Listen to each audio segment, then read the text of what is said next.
Quando nós firmamos a nossa fé em Jesus Cristo, no sacrifício dele em nosso lugar, quando sentimos a libertação dos nossos pecados, quando percebemos que agora somos filhos de Deus, é normal que brote nos nossos corações um sentimento de alegria, de prazer, de ânimo pelo que o Senhor tem feito por nós. É muito gostoso sentir a intimidade com o Senhor, poder falar com Ele, coisa que nunca fizemos antes. Também é normal que surja no nosso coração um desejo muito grande de procurar agradar ao Senhor, de andar nos seus caminhos, de fazer a sua vontade. Deus, sabendo disso, Ele tem nos dado o Espírito Santo que mora dentro de nós, que é a garantia de Deus para a nossa salvação, mas que também nos capacita a realizar a sua vontade. Foi assim com Bezaleel. Deus pediu que eles construíssem um tabernáculo e capacitou Bezaleel para que ele construísse, para que ele seguisse a planta que Deus havia dado. Também esse Espírito está dentro de nós para nos capacitar para realizar a vontade de Deus. E para entendermos um pouco mais sobre esse assunto, nós estudaremos o que a Bíblia diz sobre a capacitação que o Espírito Santo dá.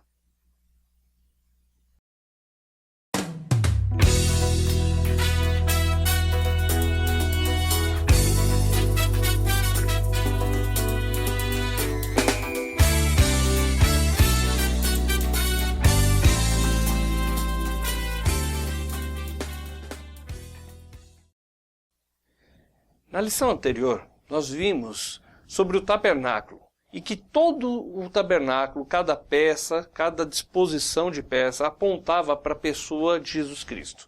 Toda a Escritura ela tem um cerne, o centro é Cristo. Cristo é a razão, é a base das Escrituras e deve ser a razão e a base da nossa fé. Vamos agora em Números capítulo 20, versículo 2. Não havia água para o povo. Então se ajuntaram contra Moisés e contra Arão. O povo de Israel ficou sem água e, para variar um pouco, eles começaram a murmurar. E nós às vezes falamos desse povo, mas somos muito parecidos com eles. Quando as coisas não acontecem do jeito que a gente quer, a primeira tendência que nós temos é reclamar. Agora olha o verso 5.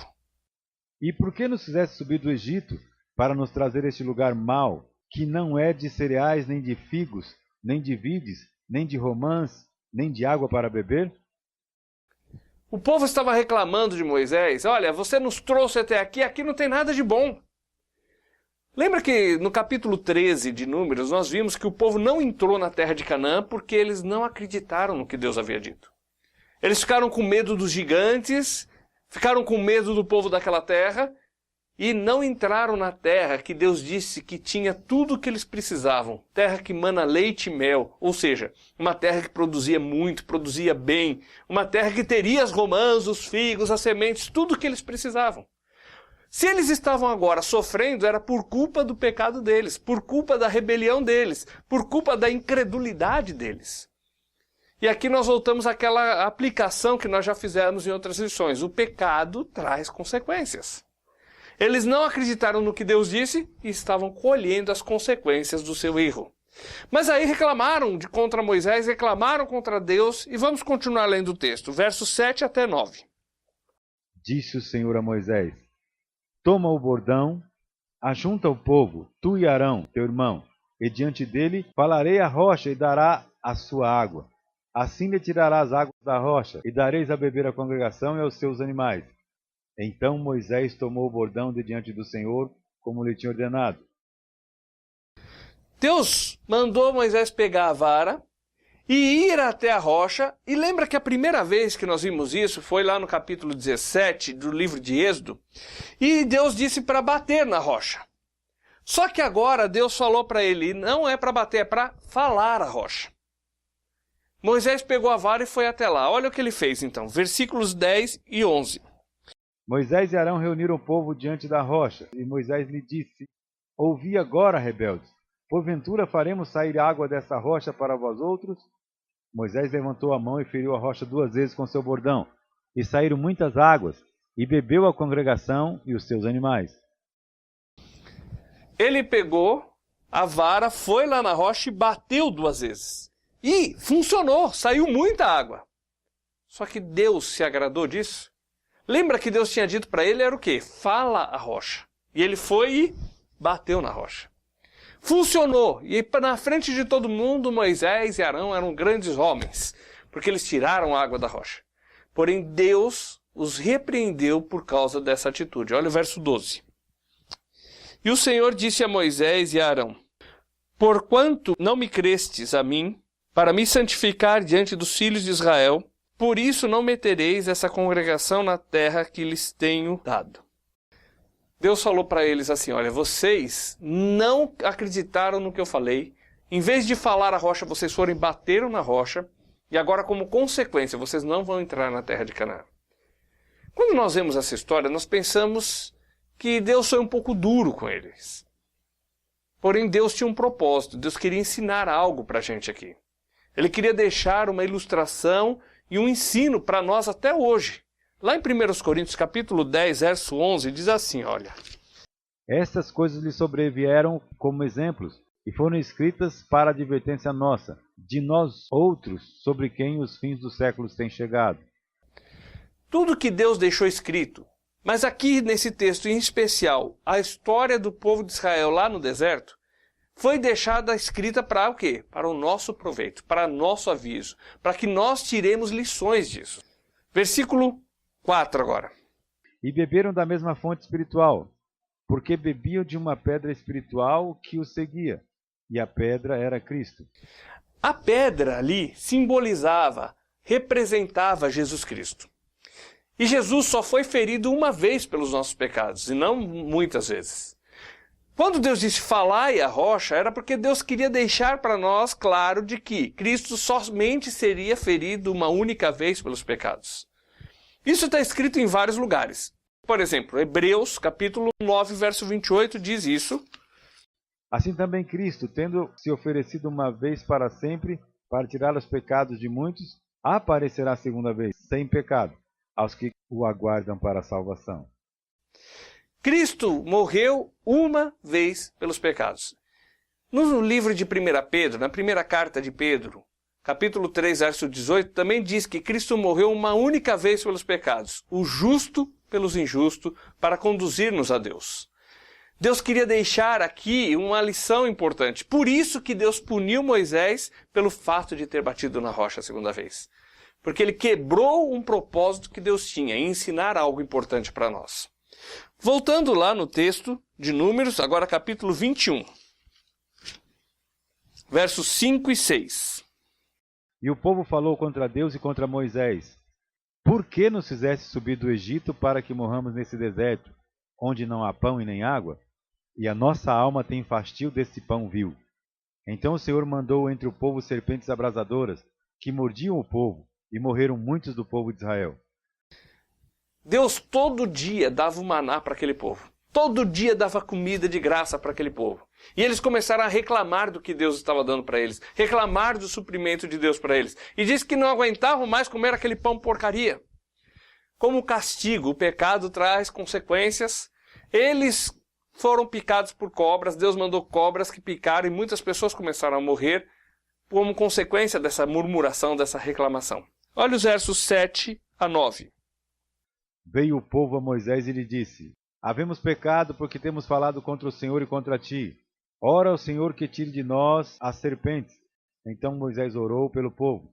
Disse o Senhor a Moisés: faze uma serpente abrasadora, põe-na sobre uma haste, e será que todo mordido que a mirar viverá.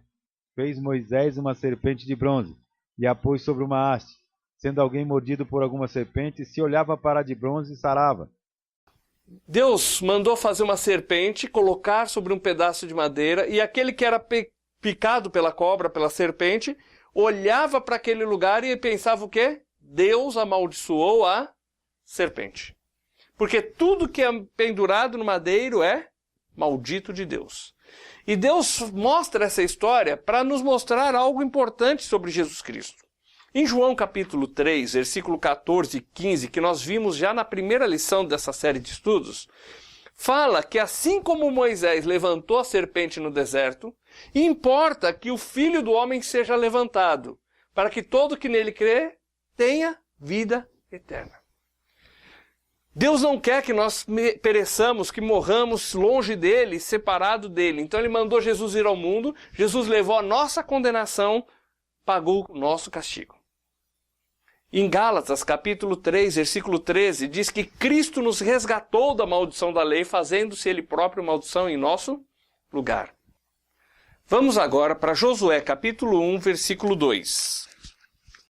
Moisés, meu servo, é morto. Dispõe-te agora, passa este Jordão, tu e todo este povo, a terra que eu dou aos filhos de Israel. Moisés tinha falecido, o povo estava na beira da terra e Deus fala para Josué, agora junta esse povo, entra na terra e toma posse do que eu tenho dado para eles. No capítulo 11 de Josué, versículo 23. Assim tomou Josué toda essa terra, segundo tudo o que o Senhor tinha dito a Moisés.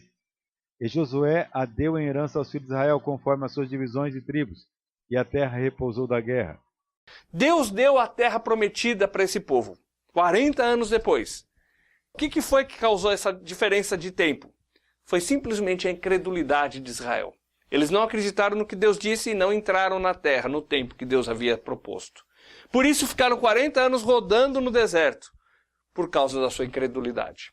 Agora Deus, como é um Deus fiel, cumpre a sua promessa e dá a terra ao povo de Israel, dando vitória sobre aquela cidade, sobre aquela região, sobre aqueles gigantes que as pessoas 40 anos antes tiveram medo. Chega no capítulo 24 de Josué, Josué chama o povo a uma decisão. Deus é bom, Deus deu a terra, Deus é fiel, Deus cumpriu sua promessa. E agora Deus convoca o povo a tomar uma decisão. Capítulo 24, versos 14 e 15. Agora, pois, temei ao Senhor e serviu com integridade e com fidelidade. Deitai fora os deuses aos quais serviram vossos pais além do Eufrates e no Egito, e servi ao Senhor. Antes de ler o 15, vamos entender esse verso? Sirva ao Senhor com sinceridade. Você já creu em Jesus, você já creu na salvação que Jesus dá, agora você é convocado a uma decisão de servir. Você já tem a salvação, você é filho de Deus. Agora a sua decisão não está sobre a salvação da sua alma, mas sobre a quem você vai servir. E aí ele diz, deitai fora os deuses, lance fora aquelas crenças, aquilo que dominava a sua vida, que controlava o seu viver, lance isso fora e sirva a Deus com sinceridade. Não por interesse, mas por amor a esse Deus que deu a vida no seu lugar, que deu o seu Filho por você, Jesus que deu a vida por você, por amor a Ele. Sirvam com sinceridade, com verdade, com integridade. Deixe fora tudo que te escravizou, que dominou a tua vida a vida inteira. E sirva ao Senhor. Agora o versículo 15. Porém, se vos parece mal servir ao Senhor, escolhei hoje a quem servais. Se aos deuses a quem serviram vossos pais que estavam da além do Eufrates, ou aos deuses dos amorreus em cuja terra habitais. Eu e a minha casa serviremos ao Senhor. Josué chama o povo e o convoca a uma decisão. E ele diz, olha, eu não sei quanto a vocês, mas eu vou servir ao Senhor. Não fique esperando pelos outros. Não fique chamando os outros e dizendo, se você for, eu vou também. Tome uma decisão pessoal da sua vida. Eu vou servir a esse Deus maravilhoso. Ele fez tanto por mim. E em gratidão ao que ele fez por mim, eu quero servi-lo. Josué estava dizendo, olha, ele nos deu a terra. Ele nos deu essas bênçãos, esse lugar maravilhoso, e eu quero servir esse Deus. E você deve tomar a mesma decisão que Josué. Eu devo tomar essa decisão. É uma decisão pessoal de a quem nós vamos servir. Sirvamos ao Senhor com alegria, com integridade, com sinceridade. Uma decisão de vida, uma decisão de conduta, uma decisão de andar. Continuando estudando a palavra de Deus, vamos no livro de Juízes agora. Capítulo 2. Na época dos juízes, o povo de Israel tinha se afastado de Deus e estavam atrás de outros deuses. Versículos 16 até 19. Suscitou o Senhor juízes que os livraram da mão dos que os pilharam. Contudo, não obedeceram aos seus juízes, antes se prostituíram após outros deuses e os adoraram. Depressa se desviaram do caminho por onde andaram seus pais, na obediência dos mandamentos do Senhor, e não fizeram como eles. Quando o Senhor lhe suscitava juízes, o Senhor era com o juiz e os livrava da mão dos seus inimigos todos os dias daquele juiz, porquanto o Senhor se compadecia deles ante os seus gemidos, por causa dos que os apertavam e oprimiam. Sucedia, porém, que falecendo o juiz, reincidiam e se tornavam piores do que os seus pais, seguindo após outros deuses, servindo-os e adorando-os, eles nada deixavam das suas obras, nem da obstinação dos seus caminhos. O povo de Israel foi se desviando de Deus. Lembra que um pouquinho antes Josué chamou o povo e disse assim: olha, escolham a quem vocês vão servir. Josué morreu, passou-se aquela geração e o povo estava se desviando de servir a Deus, estava servindo outros deuses. O pecado traz consequências e eles sofreram muitas consequências e duras consequências por causa do seu pecado. E é assim que acontece nas nossas vidas hoje. Se nós nos desviamos de Deus, nós vamos sofrer duras consequências por culpa desses atos. Ainda somos filhos de Deus, mas Deus pune o pecado. 1 Samuel 8, versos 6 e 7. Porém, esta palavra não agradou a Samuel, quando disseram: dá-nos um rei, para que nos governe. Então Samuel orou ao Senhor. Antes de ler o 7, o povo chega e diz o seguinte: olha, Samuel, não dá para você continuar. Na verdade, nós queremos um rei, para ser igual aos outros povos. Só que quem que era o rei de Israel? Samuel era um juiz, não era rei. Rei de Israel era Deus. Lembra que Deus disse: olha, vocês vão ser meu povo, meu reino sacerdotal.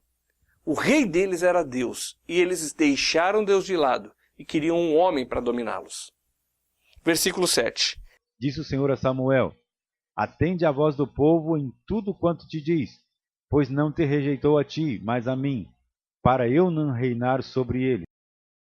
O povo escolheu que queria uma pessoa para governar suas vidas e deixaram Deus de lado. E eu queria trazer para nós hoje qual deve ser a nossa atitude nessa situação. A pergunta que cabe a nós é o seguinte: quem vai governar as nossas vidas? A nossa vontade, o que nós queremos, os outros, a imposição da sociedade, o mundo, ou vai ser o Senhor? Lembra que Josué disse: eu e a minha casa serviremos ao Senhor. E a pergunta para você hoje é o seguinte: a quem você vai servir? Quem vai governar a tua vida? Continuando um pouquinho mais à frente, capítulo 10, verso 6. O povo escolheu Saul como rei e Deus, na sua misericórdia, ainda assim ajudou o povo e ajudou Saul.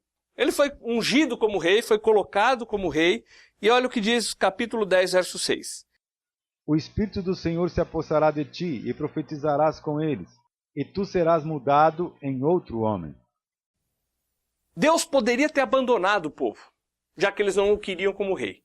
Mas na sua misericórdia, Deus falou o seguinte: Saul vai ser colocado como rei, então meu Espírito vai entrar nele para o capacitar e principalmente vai mudá-lo em outra pessoa. Quando nós pensamos na nossa vida, nós queremos andar perto de Deus, queremos ter vidas transformadas. Lembra que nós estudamos na história de Abraão? Lá capítulo 17, verso 1, que Deus diz: anda na minha presença e ser perfeito. Então vamos andar perto de Deus para ser transformados por Deus. Só que você muitas vezes fala o seguinte: olha, eu estou lutando contra a minha ira, contra o meu orgulho, eu estou com algumas dificuldades, eu não estou conseguindo vencer. E a Bíblia diz que o Espírito de Deus transformaria Saul em outra pessoa. Se você deixar o Espírito Santo que mora em você, aquele que é o penhor, a garantia que Deus deixou, ele também pode te transformar numa outra pessoa. Ele pode mudar a sua conduta, ele pode mudar a sua maneira de agir, a sua maneira de reagir. Nós temos que deixar ele agir dentro de nós. Nós não conseguimos mudar sozinhos.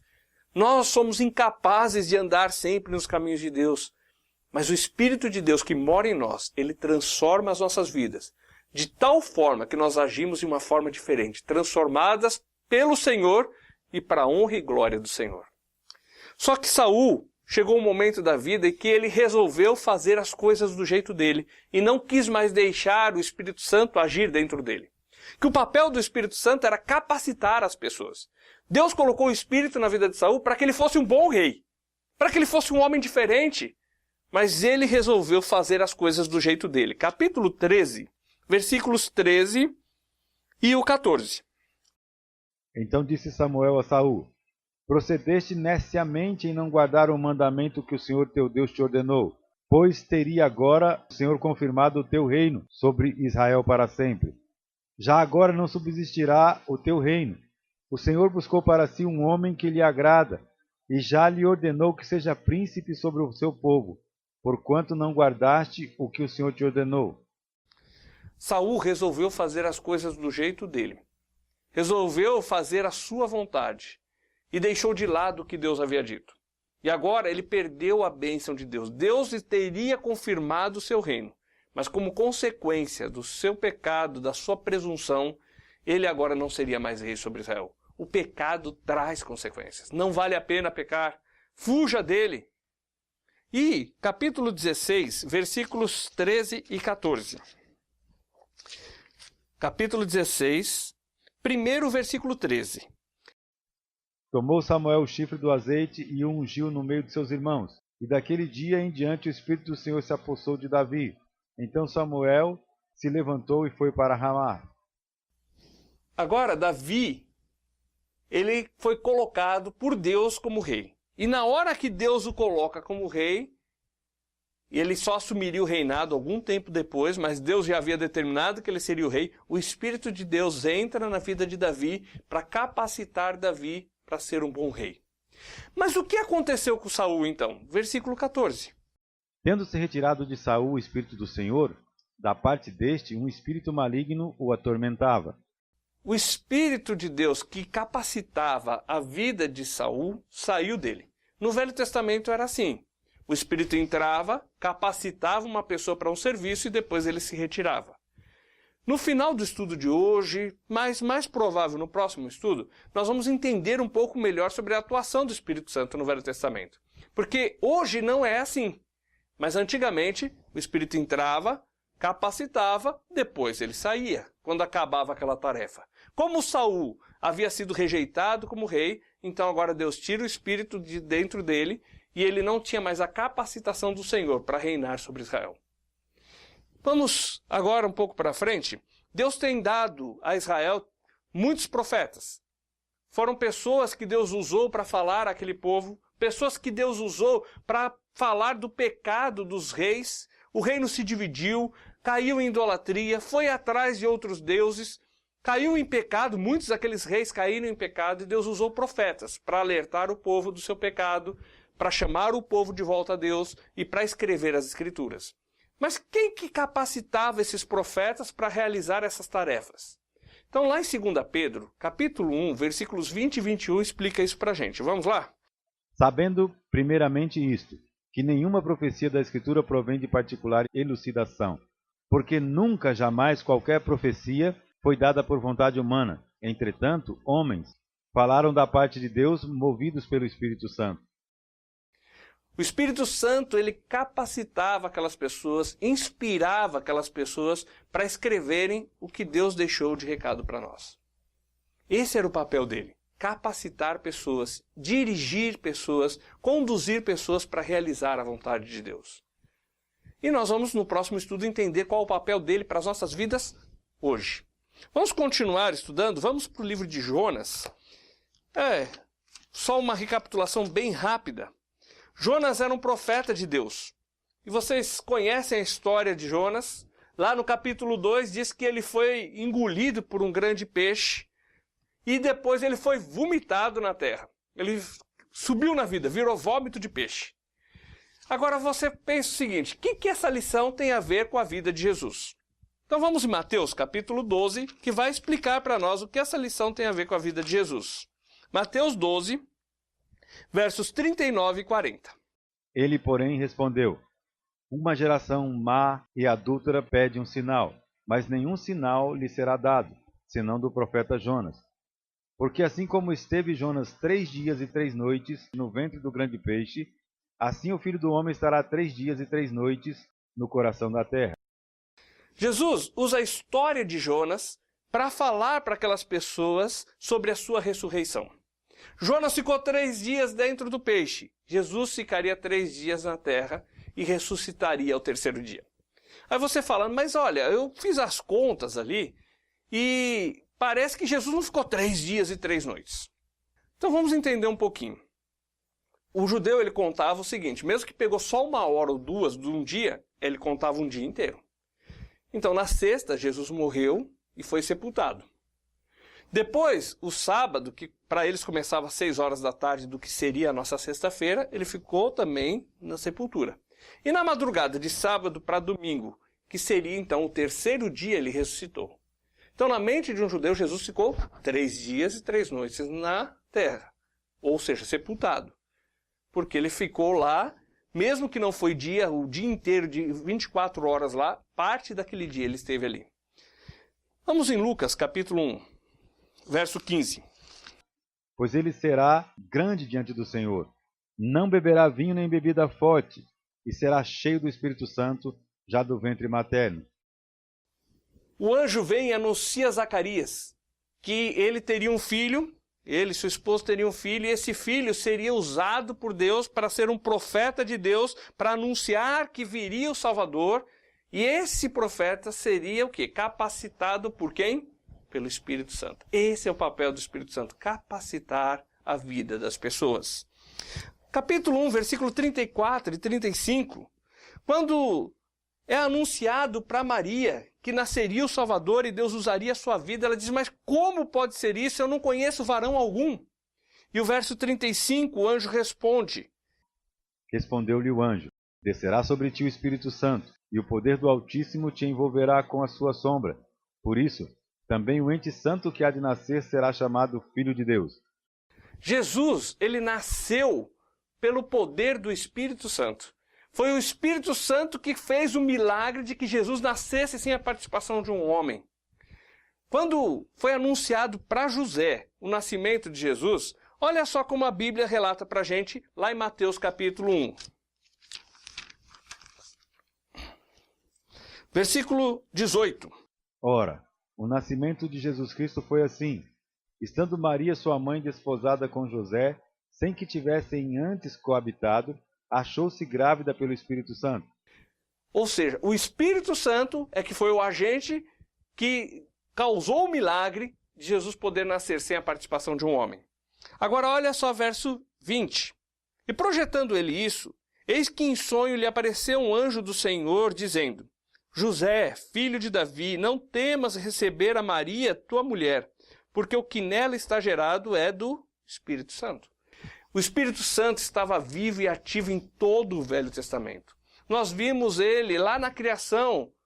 O Espírito de Deus pairava sobre a face das águas. Nós vimos o Espírito capacitando Bezaleel, inspirando os profetas, capacitando Davi para ser um rei, inspirando Davi para escrever os salmos. E agora nós vemos o Espírito Santo possibilitando a vinda do Salvador neste mundo. Ele é vivo, ele é ativo no mundo. E nós vamos ver mais atuações dele. Vamos, versículo 23 agora. E eis que a virgem conceberá e dará à luz um filho, e chamá-lo-ão pelo nome de Emanuel, que traduzido é Deus conosco. O Espírito Santo trouxe o Filho de Deus para vir ao mundo e ser o nosso Salvador. Capítulo 3 de Mateus, versos 1 e 2. Naqueles dias, apareceu João Batista pregando no deserto da Judéia e dizia, arrependei-vos, porque está próximo o reino dos céus. Então, Deus usou João Batista para pregar essa mensagem e tudo que João Batista estava fazendo era na capacitação do Espírito Santo. Lembra que quando houve a profecia do nascimento dele, Deus já avisou que ele seria cheio do Espírito Santo. Então o Espírito atuava na vida dele para que ele pregasse, para que ele falasse essa mensagem e o inspirava para pregar o que Deus queria que ele pregasse. Continuando agora no verso 5. Então ia ter com ele toda a Judéia e toda a província da adjacência do Jordão. Verso 6. E eram por ele batizados no rio Jordão, confessando os seus pecados. As pessoas criam naquela mensagem. A mensagem era arrependei-vos. E as pessoas colocavam a sua fé naquela mensagem e confessavam: eu sou um pecador, eu preciso do Salvador. E naquela hora ele era batizado. O batismo era uma identificação com aquela mensagem, era uma demonstração de que a pessoa estava crendo naquela mensagem. Hoje, a mensagem que nós ouvimos é um pouquinho diferente. A mensagem que nós ouvimos é o seguinte: arrependei-vos, porque o Filho de Deus já veio ao mundo e já pagou pelo nosso pecado. Quando se batiza, você está dizendo para as pessoas: olha, eu creio na mensagem de Jesus Cristo. Ele morreu no meu lugar. Ele pagou pelos meus pecados. Então o batismo é uma identificação com a mensagem. No caso nosso hoje, com a mensagem de Jesus Cristo. Ele é o nosso Salvador. A pessoa que crê em Jesus, ela tem um desejo de se identificar com Jesus. De dizer para todo mundo: olha, eu creio na mensagem de Jesus Cristo. Porém, ali, versos 7 até 10, fala de um grupo de pessoas que chegou para ser batizado e João não permitiu o batismo deles. Vamos ler? Vendo ele, porém, que muitos fariseus e saduceus vinham ao batismo, disse-lhes: raça de víboras, quem vos induziu a fugir da ira vindoura? Produzi, pois, frutos dignos de arrependimento. E não comeceis a dizer entre vós mesmos: temos por pai a Abraão, porque eu vos afirmo que destas pedras Deus poderá suscitar filhos a Abraão. Já está posto o machado à raiz das árvores. Toda árvore, pois, que não produz bom fruto, é cortada e lançada ao fogo. O batismo é para as pessoas que creram. Tanto que chegaram pessoas que não creram e João se recusou a batizá-las. Quem quer ser batizado sem ter confessado a sua fé em Jesus Cristo, sem ter colocado a sua fé em Jesus Cristo, sem ter firmado a sua fé em Jesus Cristo, ele só está tomando um banho. Para ele não resolve nada. Nós vimos que o batismo não salva, não lava pecados, não tira pecados. Mas ele mostra o nosso testemunho quando nós declaramos para as pessoas: eu creio na mensagem de Jesus Cristo. Eu creio que Jesus é o meu Salvador. Eu creio que Ele pagou os meus pecados. João continua falando com essas pessoas no verso 11 e ele diz o seguinte: eu vos batizo com água para arrependimento, mas aquele que vem depois de mim é mais poderoso do que eu, cujas sandálias não sou digno de levar. Ele vos batizará com o Espírito Santo e com fogo. Ele está falando que ele batizava com água para demonstração desse arrependimento, mas viriam depois dele, que a gente sabe que é Jesus Cristo, e Jesus Cristo batizaria com o Espírito Santo. Lembra que o Espírito Santo no Velho Testamento capacitava as pessoas para realizar a vontade de Deus. E aqui João está falando: olha, aqueles que creram em Cristo, que crerem nessa mensagem, confiarem no Salvador que está vindo, eles vão receber o Espírito Santo. E eu quero dizer para vocês, recordando um pouquinho, lá na primeira fase, no Além do Véu, Deus Revelado, nós já explicamos essa questão de Espírito Santo, batismo com o Espírito Santo e com fogo. Eu creio que ficou claro, nós não precisamos voltar ali.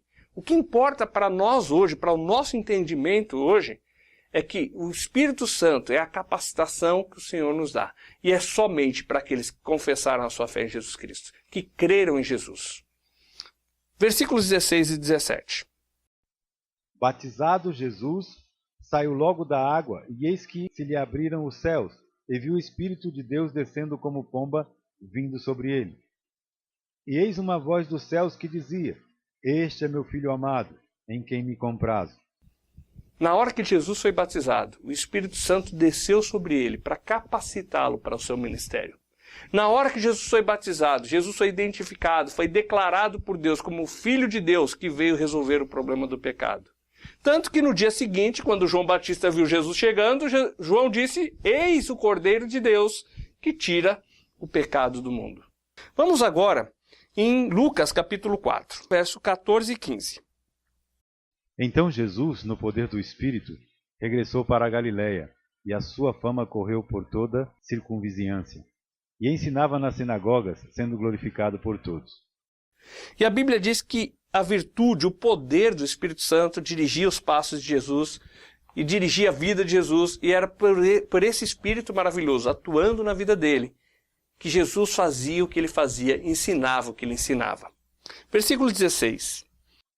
Indo para Nazaré, onde fora criado, entrou num sábado na sinagoga, segundo o seu costume, e levantou-se para ler. Verso 17. E foi-lhe dado o livro do profeta Isaías, e quando abriu o livro, achou o lugar em que estava escrito: Então agora vamos entender o que Jesus estava querendo ensinar ali para eles, usando o que a Bíblia dizia a seu respeito. Verso 18. O Espírito do Senhor é sobre mim, e me ungiu para evangelizar os pobres, enviou-me a curar os quebrantados de coração. 19. E apregoar liberdade aos cativos, e dar vista aos cegos, e pôr em liberdade os oprimidos, e anunciar o ano aceitável do Senhor. Vamos entender o que aconteceu aqui? Jesus se levanta e diz assim, olha, o Espírito de Deus está sobre mim. Ele abriu no profeta Isaías, ele viu o que Isaías estava falando sobre ele, está declarando para as pessoas, eu estou agindo aqui pela capacitação do Espírito de Deus. E aí diz que ele me ungiu, Jesus está dizendo. Para o quê? Evangelizar os pobres. Não está dizendo que Jesus rejeitou os ricos. Se nós olharmos toda a história da vida de Jesus, ele evangelizou pobres e ricos. Jesus não fazia acepção de pessoas, era ao contrário dos outros. Os outros líderes religiosos se preocupavam com os ricos, mas Jesus se preocupava com os pobres também. E o assunto pobres aqui vai muito além do que questão financeira ou econômica. Ele está falando dos pobres de espírito, de pessoas que chegavam e diziam, eu sou espiritualmente pobre, eu sou incapaz de chegar diante de Deus, eu preciso desse Salvador. Também fala que ele ungiu para evangelizar os pobres e para curar os quebrantados de coração. Ou seja, eram pessoas que se humilhavam diante de Deus e diziam, eu preciso desse Salvador. Verso 19. Apregoar liberdade aos cativos. O homem era escravo do pecado, escravo de Satanás. E Cristo veio para trazer liberdade para nós. E tem um verso que diz assim, se o Filho do Homem vos libertar, verdadeiramente sereis livres. Cristo veio para dar vida, vida abundante, e nos libertar das garras do pecado e das garras de Satanás. Continuando, apregoar a liberdade aos cativos e dar vista aos cegos. Jesus curou os cegos, como Bartimeu, por exemplo. Mas além disso, ele veio dar visão espiritual para nós. Porque o diabo nos cega. Lá em 2 Coríntios, capítulo 4, versículos 3 e 4, diz assim, ó. Mas o diabo cegou o entendimento dos incrédulos e Jesus veio para tirar essa venda, para que as pessoas entendam a sua situação e creiam no Salvador. E o final do verso 19 diz assim, e pôr em liberdade os oprimidos. Nós podemos lembrar da história do endemoniado gadareno. O diabo, ele oprime as pessoas, às vezes possuindo o seu corpo através de demônios, às vezes colocando medo, aprisionando você a medos, a assombrações ou coisas assim.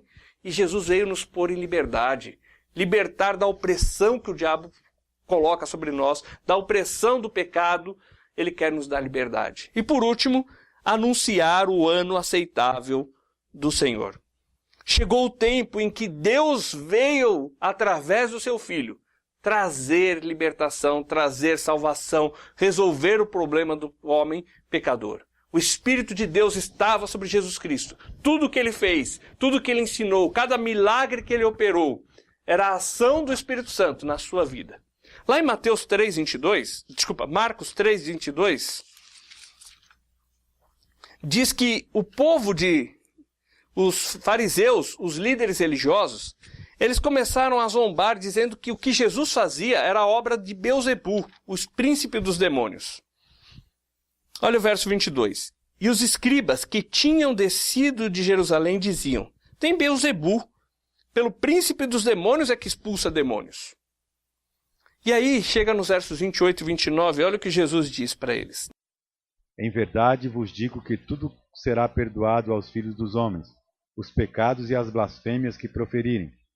Mas aquele que blasfemar contra o Espírito Santo não tem perdão para sempre, visto que é réu de pecado eterno.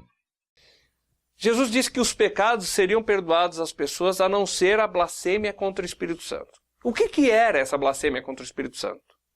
Lembra que Jesus foi capacitado e dirigido pelo Espírito Santo para fazer tudo o que ele fez. Cada cura, cada palavra, cada mensagem, cada milagre que operou foi através do Espírito Santo. E as pessoas, esses líderes religiosos, estavam vendo o que Jesus estava fazendo no poder do Espírito Santo e estavam dizendo que aquilo vinha do diabo. Ou seja, a blasfêmia contra o Espírito Santo é dizer que tudo que Jesus fez, todos os milagres que ele operou, tudo que ele ensinou foi no poder do diabo. Está dizendo que foi o diabo que o impulsionou a fazer aquilo e não o Espírito Santo. Então a blasfêmia contra o Espírito Santo só podia ser cometida naquela época porque era cometida por pessoas que viram Jesus agir no poder do Espírito Santo e ainda diziam que era no poder do diabo. Vamos em Marcos capítulo 14 agora. O verso 22 até o verso 24 vai falar para a gente sobre Jesus ceando com os seus discípulos. Então, no próximo estudo, nós veremos o que isso tem a ver com a nossa vida hoje. E nós veremos a diferença entre o papel do Espírito Santo no Velho Testamento, quando ele entrava, capacitava uma pessoa e depois saía, e o papel do Espírito Santo nas nossas vidas hoje. Até o próximo estudo.